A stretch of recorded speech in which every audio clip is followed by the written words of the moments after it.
Welcome to another informative video from O'Brien Estate Law LLC, where we make estate planning, estate administration, and probate simple and effective. Today, we're discussing an important topic for protecting your wealth: how to use trusts to protect assets from creditors and lawsuits.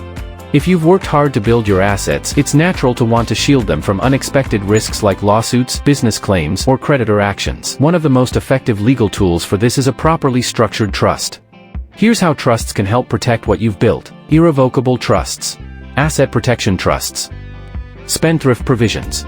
First, irrevocable trusts. Once assets are placed into an irrevocable trust, you no longer legally own them. Because of this separation, those assets are generally protected from personal creditors and many types of lawsuits.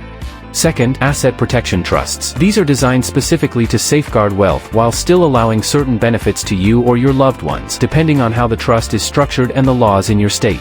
Third, spendthrift provisions. These clauses prevent creditors from accessing a beneficiary's share of the trust before it is distributed, adding an extra layer of protection for your heirs. However, timing and proper setup are critical. Trusts must be created and funded correctly before any legal issues arise to be effective. Every situation is unique, and the right trust strategy depends on your goals, assets, and risk exposure. Want to protect your legacy and secure your financial future? Contact O'Brien Estate Law LLC today. We're here to help you build a strong legal shield around what matters most.